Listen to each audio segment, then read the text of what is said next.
अस्सलाम वालेकुम। उम्मीद करता हूँ आप सब लोग खैरियत से होंगे। हम यूएसपी का चैप्टर नंबर 1227 डिस्कस कर रहे हैं। 2 लेक्चर हमने उसके डिस्कस कर लिए हैं। आज तीसरा लेक्चर है जिसमें हमने रिकवरी कंपैरिजन उसको डिस्कस करेंगे। अब जिसने पिछली 2 वीडियोस देखी होंगी तो उसको ये वाली वीडियो समझ आएगी। तो चलें स्टार्ट करते हैं। Validation method of neutralization. Last lecture में हमने पढ़ा था कि न्यूट्रलाइजेशन के मेथड्स जो है ना 3 मेथड्स हैं। एक था केमिकल इनिबिशन मेथड, एक था डाइल्यूशन मेथड और तीसरा था फिल्ट्रेशन मेथड। अब हमने क्या करना था, बेसिकली न्यूट्रलाइजेशन क्यों कर रहे हैं कि हमारी प्रोडक्ट है जिसमें प्रिजर्वेटिव या एंटी माइक्रोबियल प्रॉपर्टीज़ मौजूद हैं, तो हम उसको पहले न्यूट्रलाइज करेंगे। ठीक है। अब एंटी माइक्रोबियल प्रॉपर्टीज़ क्या होती हैं, पहले तो ये बेसिक कंसेप्ट समझ लें। माइक्रोबियल प्रॉपर्टीज़ वो होती हैं कि हमने माइक्रो ऑर्गेनिज़म्स हैं उनको हमने न्यूट्रिशन प्रोवाइड किया है। उन्होंने क्या किया, उनकी प्रॉपर्टी है वो अपने आप को मल्टीप्लाई या अपनी जनरेशन को बढ़ाएंगे, डिवाइड करेंगे, मल्टीप्लिकेशन होगी, डिवीजन होगी, उनके सेल डिवाइड होंगे और इन केस वो अपनी जो नस्ल है ना उसको बढ़ाएंगे 2 से 4, 4 से 8। ये है माइक्रोबियल प्रॉपर्टीज़। अब एंटी माइक्रोबियल प्रॉपर्टीज़, एंटी मतलब अगेंस्ट, कि अगर हम माइक्रो ऑर्गेनिज़म्स को न्यूट्रिशन प्रोवाइड करें फिर भी अगर वो अपनी नस्ल को ना बढ़ा सकें तो ये क्या हो गया, एंटी माइक्रोबियल प्रॉपर्टीज़। तो जो हम प्रोडक्ट बनाते हैं या तो उसकी नेचर होती है एंटी माइक्रोबियल प्रॉपर्टीज़ की, या फिर उसके अंदर प्रिजर्वेटिव ऐड करते हैं खुद से। ठीक है।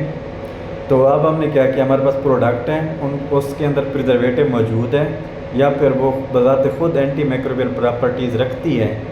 तो अब हमने उसके अंदर अगर इन बैक्टीरिया ऐड कर देते हैं तो वो तो ग्रो नहीं करेंगे ना। तो इसीलिए हम क्या करते हैं, उसको पहले न्यूट्रलाइज करते हैं। अच्छा, वैलिडेशन न्यूट्रलाइज कैसे करते हैं, वो 3 मेथड से, हमने तीनों मेथड में से जो भी सिलेक्ट करना है ना तो वो 2 क्राइटेरिया मीट करने चाहिए कि किसी प्रोडक्ट में अगर हमने उसको न्यूट्रलाइज किया है तो 2 क्राइटेरिया होने चाहिए कि न्यूट्रलाइज़र जो ऐड किया है वो इफ़ेक्टिव हो। ठीक है। और दूसरा क्या है, जो न्यूट्रलाइज़र ऐड किया है, न्यूट्रलाइज़र टॉक्सिसिटी मतलब कि वो न्यूट्रलाइज़र जो माइक्रो ऑर्गेनिजम्स ऐड कर रहे हैं उनके लिए टॉक्सिक ना हो। ठीक है।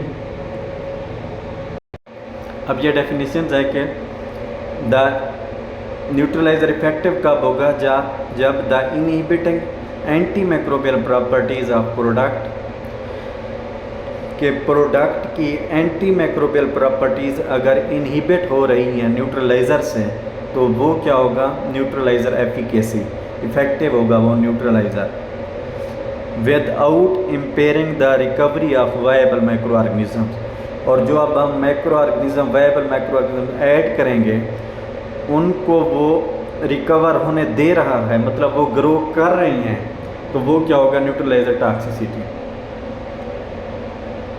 कि अगर न्यूट्रलाइज़र जो हम प्रोडक्ट में ऐड कर रहे हैं, ठीक है, वो एंटी माइक्रोबियल प्रॉपर्टीज़ को इनहिबिट कर रहे हैं, मतलब रोक रहा है, तो जब बैक्टीरिया ऐड करेंगे तो वो उनको ग्रो होने दे रहा है।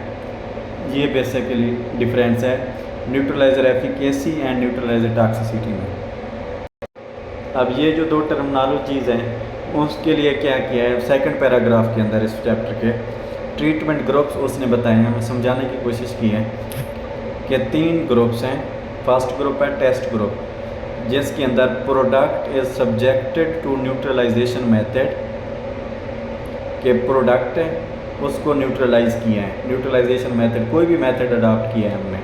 प्रोडक्ट है उसके अंदर एंटी माइक्रोबियल प्रॉपर्टीज़ थी, हमने उसको पहले न्यूट्रलाइज़ किए हैं, फिर हमने क्या किया, उसके अंदर CFU ऐड करी हैं, बैक्टीरिया उसमें खुद से ऐड की हैं। ये है टेस्ट ग्रुप। दूसरा है पेप्टोन कंट्रोल ग्रुप, कि neutralisation method is used with peptone और fluid A as a test solution, कि हमने क्या किया, न्यूट्रलाइजेशन मेथड यूज़ किया विद पेप्टोन के साथ ही।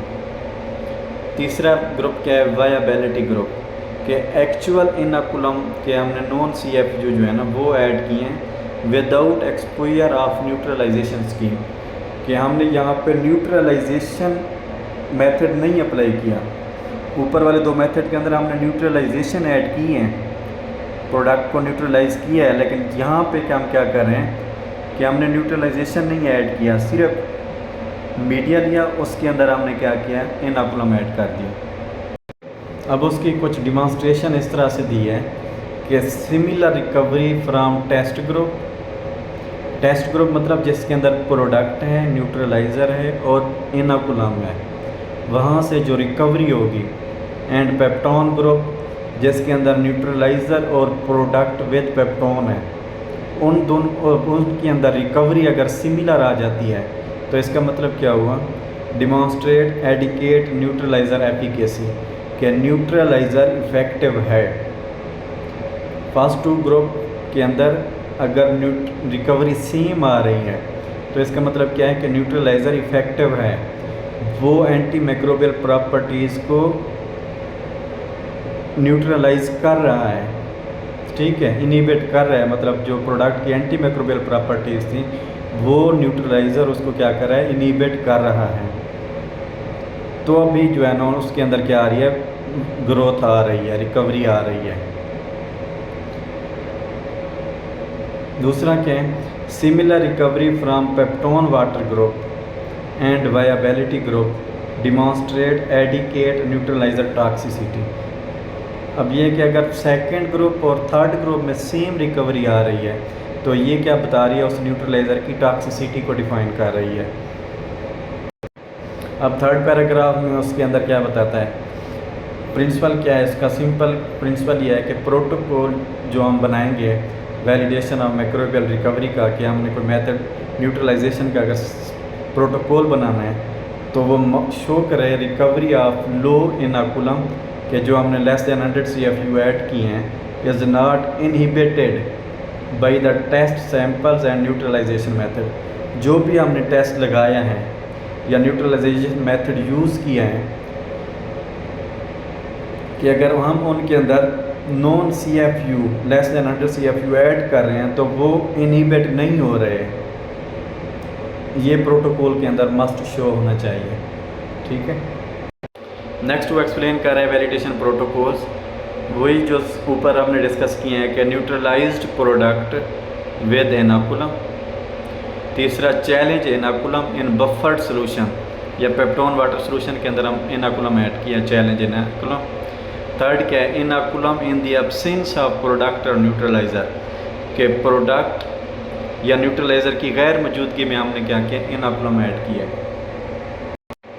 अब वो कंक्लूजन या कंपैरिजन कुछ इस तरह निकालता है कि ट्रीटेड सोल्यूशन 1 मतलब test group neutralized product with inoculum to inoculum, जो तीसरा ग्रुप था, उनका कंपैरिजन कर रहा है कि if growth on the treated solution is not comparable to the growth on the inoculum group. वो ये कह रहा है कि अगर जो है ना ग्रोथ ट्रीटेड सोल्यूशन के अंदर कंपेरेबल नहीं है टू द थर्ड ग्रुप जो है इनोकुलम ग्रुप, तो इसका मतलब यह है कि neutralisation method itself is toxic to microorganisms, कि जो मेथड हमने न्यूट्रलाइजेशन मतलब ट्रीटेड ग्रुप है ना, हमने उसे क्या किया, न्यूट्रलाइज़ किया है ना, न्यूट्रलाइज़ किया है किस लिए कि प्रोडक्ट में एंटी माइक्रोबियल प्रॉपर्टी थी, उसको न्यूट्रलाइज़ किया है, फिर हमने CFU ऐड किए हैं।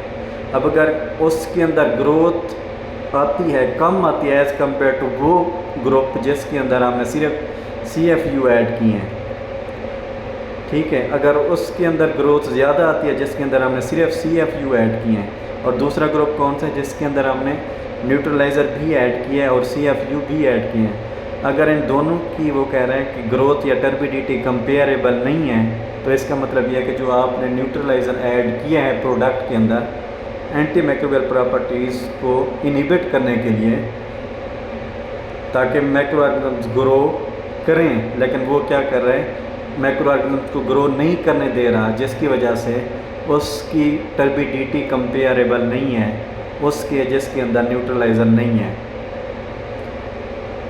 तो क्या है, वो न्यूट्रलाइज़र वहाँ पे टॉक्सिसिटी शो कर रहा है, मतलब कि न्यूट्रलाइज़र जो हमने बैक्टीरिया ऐड किए हैं ट्रीटेड ग्रुप के अंदर, वो न्यूट्रलाइज़र उनको ही किल कर रहा है, उन माइक्रो ऑर्गेनिज्म जो हमने खुद से ऐड किए हैं।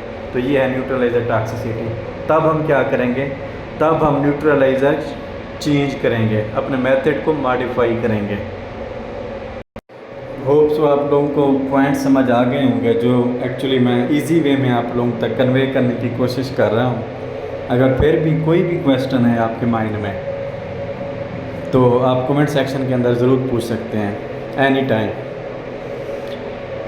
Okay, thank you so much for your precious time and kindly मेरे यूट्यूब चैनल को ज़रूर सब्सक्राइब एंड शेयर कर दिया करें, ताकि हर आने वाली नई वीडियो आप तक पहुंच सके।